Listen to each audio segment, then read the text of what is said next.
Hey Slim, what's the deal, baby? Making this money. You bet, check this out. It's going down over on the south. Somebody come over there on the north. Yo, we gotta put it down. Boys ain't feel us in 9-9 with that brave spade. It's Y2K, baby. Know I'm talking about? Candy coated, still put it down. Still swinging and banging, huh? Boys gon' feel us, man. Boys gon' feel us.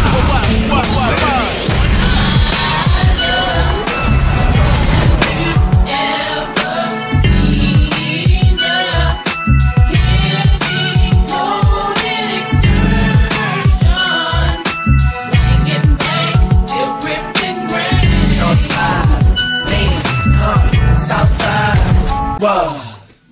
So as you can see on the screen right now, I got everybody up to Grandmaster, and people have asked me like how I've actually managed to do something like this, and not to get too deep with it now, I do have a list here of like 5 things that I kind of use as a guide for myself on a very simple level, just so everybody can really understand it, on how to like develop a game plan that can help you improve so you can actually like rank up. So transitioning right now, first thing on the list we have is awareness of self, and that to me is number one, because for one, to me it comes first, and it also is like one of the most important things on the list, because like if you have no idea like where you stand at all, like objectively as a player, like there's no shot of you like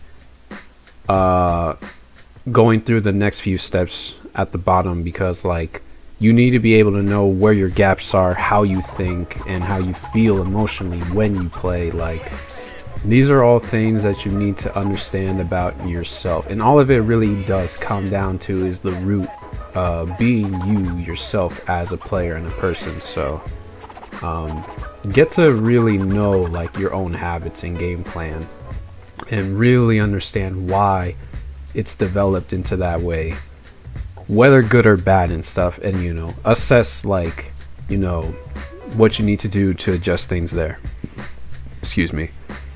Second thing too is also to just be aware of like your opponent, but not just your opponent, but like, you know, the general environment of players that you are surrounded in, because like I could give you like actual 3 specific things as far as like the actual game and for an actual game plan, but the issue with that is that not everybody is at the same level of Street Fighter. And one thing that I would give advice to somebody who's at my level, I would not give that to somebody who's just like starting out, because they don't even have the emotional or mental like information to even understand why I'm choosing to make certain decisions here and there. They just can't fathom that. They're not even like anywhere near that yet. So I'd rather just give them like, you know, a certain frame of mind that they can use to find that for themselves.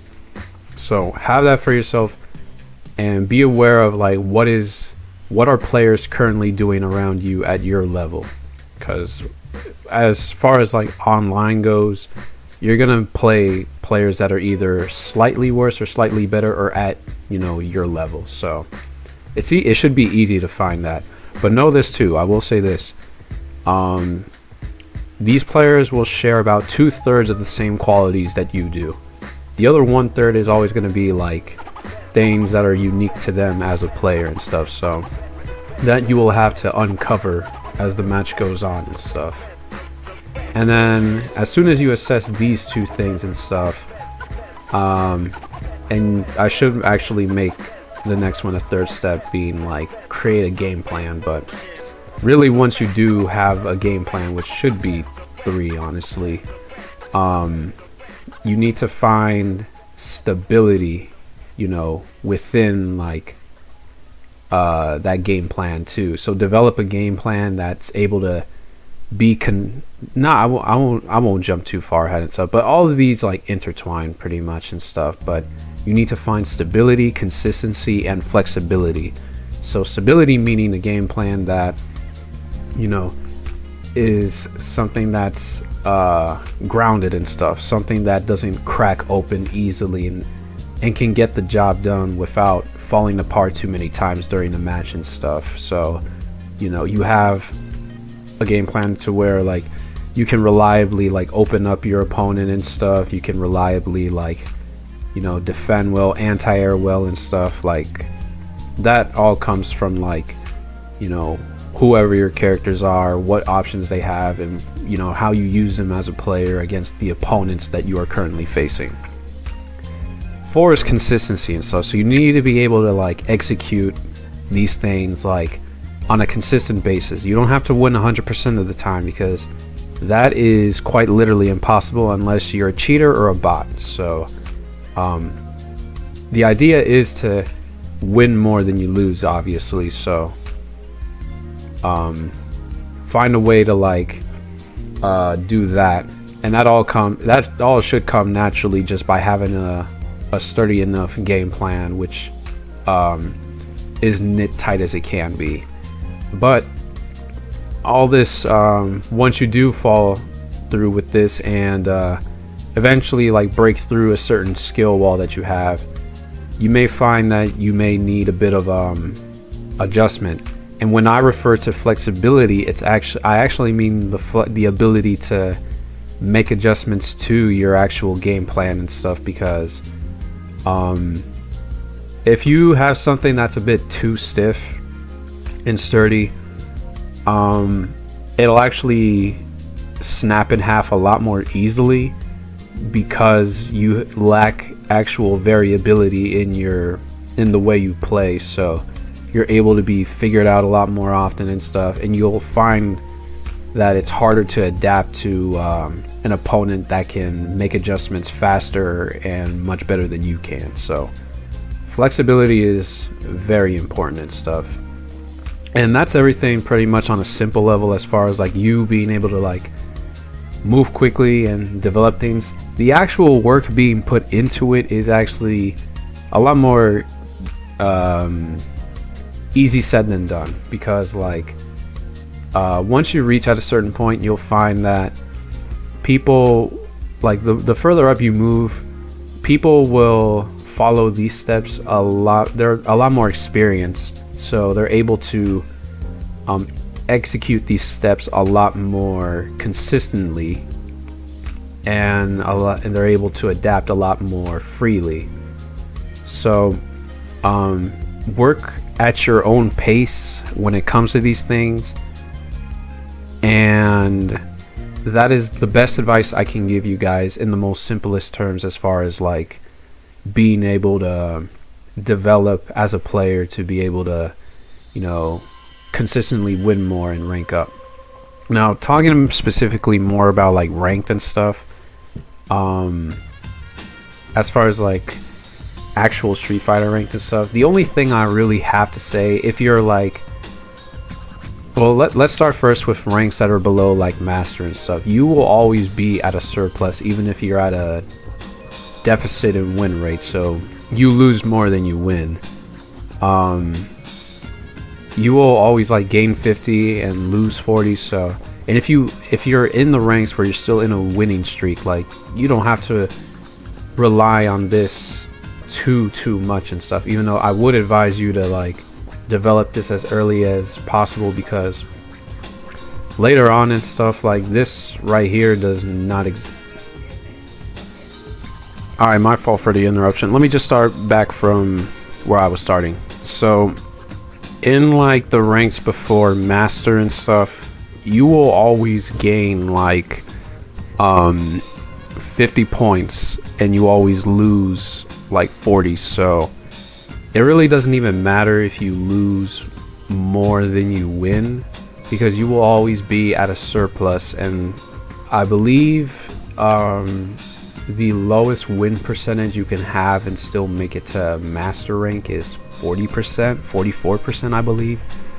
So realistically, if you really only cared about ranking, this damn near doesn't matter. However, I would still advise you to develop this, because once you start to deal with like MR it can be much more unforgiving than LP. Well, it's very unforgiving at times, because like if the differential is that much greater, you can lose up to like 14-15 points if the MR difference is that much greater. But the flip side of that is you gain like 15 also, excuse me. So you still want to at least develop, if you care even, to like be better. Develop these things, because then you won't run into the issue where you just run into Master Rank and then just tank all your MR and go down to like the 1300s, 1200s, or 1100s, God forbid. So once you do come in though, if you take the time to develop these things, if you are currently outside of Master Rank, you'll find that you'll have a much easier time to adjust to like the different environment and stuff. And to those that are already here, like at Master and stuff, dealing with MR and stuff, this will always apply. This will always apply and stuff to getting better. And honestly, this right here is pretty much all basic stuff. But even I've seen time to time people having like trouble with this for some reason. And also another thing about MR2, because of the fact that you do lose in a deficit, you can lose more than you win, even if you win the set 2-1. You could, if I were to suggest something, well, I wouldn't suggest it, but it is possible. It is something that you could do. Kind of pick and choose like who you run the set with. And I mean, like, by that I mean just kind of like don't run full sets between like players that are that far under you in MR. So like if you're like 1600 and you run into somebody that's like 1300, I wouldn't advise that, because like you're not going to be getting much out of it. If you were that kind of person to really want to protect your MR and stuff, which makes me kind of sound like the villain, suggesting one and doneing opponents and stuff, but I'm not here to tell you some that doesn't work either. Which I'm gonna be honest though, it only happens like 5% of the time. And honestly, me, like, if I don't get called off to do something else, like, I'll run the set, definitely. But I ain't gonna lie to you and say that, counting on my hands, there were probably like 2 or 3 matches that I'd say like, yeah, fuck no, cause sometimes you will run into people that play sweaty as hell, and it's just not worth it to me personally. But the other 80% of the time, that's where this comes into play and stuff, because they're at least based on your region, you will find a good amount of players who are relatively at your rank level or skill level, to where this now becomes the center of who wins, pretty much. And that's pretty much all I have to give as far as like getting good enough to be able to like rank up, pretty much. This is the simplest way that I could put it and stuff. If anybody has any questions at all, and they want me to like break down probably one of these things a lot more in depth, feel free to like send a type of comment. I'll be looking throughout it. I'll look through it throughout the day and stuff. If I don't get back to you immediately, I definitely do answer back though. So I appreciate it if y'all stuck around this long to watch. The Akuma and Ryu video did so well, mind you. If you haven't seen that yet, I would suggest checking out the Grandmaster highlight videos. Like, those are some of my favorite videos I've ever made, like as far as like content goes. And I don't even plan to like make this shit really boom. This is more just for like the community and like out of passion and stuff. So for anybody that stopped by and enjoys the videos, like, I fuck with y'all really. So that's all I gotta say. Infinite 147 out. Boom. Check it out.